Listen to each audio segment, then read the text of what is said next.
everyone, my name is Inas Asma Tsabitah and today I would like to share my experience joining ICALCOM 2025. The theme of this year's event is Outside the Classroom, English, Employability and Intercultural Readiness.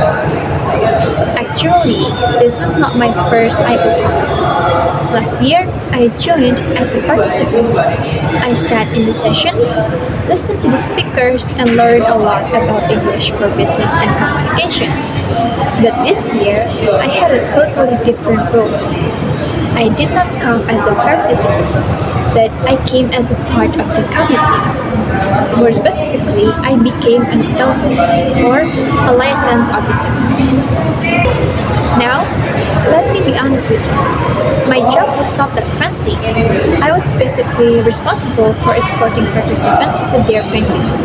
Sounds simple, right? But even from such a simple task, I actually learned a lot. As an LO, I had to interact with many people, participants, presenters, and other committees. Some of them were from different universities and even a few international guests. So, of course, I needed to communicate clearly and politely. Sometimes I had to speak English when guiding them or answering their questions. And that is when I realized that this was my real outside the classroom learning moment. I was not studying English from a book or doing grammar exercise. I was using English for real communications. It was not about getting every sentence perfect, but about making people understand me. And that gave me so much more confidence to speak English naturally. From the employability side, being an LO also trained me in some soft skills that are really useful for future work.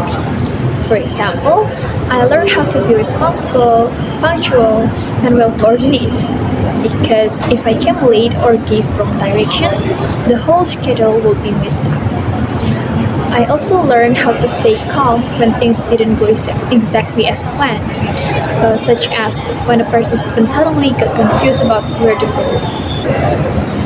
It taught me problem solving and communication under pressure, which I think are essential in any job. And about intercultural readiness, well, I did not travel abroad or anything, but I still experienced cultural diversity through the people I met. Each participant had different way of talking, behaving, or reacting. I learned to adjust my communication style depending on who I was talking to. I learned to be polite, patient, and respectful, even when I was tired or stressed. That is part of intercultural readiness too, being able to understand and adapt to people with different backgrounds. So yeah, maybe my job as an LO looked simple, just walking around and guiding people. But through that, I actually practiced English in real life, developed employability skills, and improved my intercultural awareness. Last year, I learned from ICALCOM as a participant sitting in the audience. This year, I learned through action, through small interactions and responsibilities that taught me real lessons outside the classroom. And that is why I believe the theme of ICALCOM 2025 truly represents my experience. Learning does not only happen in class, it also happens when we step out, communicate, and take part in real situations. Maybe that is all I can share to you guys. Thank you so much for your attention. Bye bye.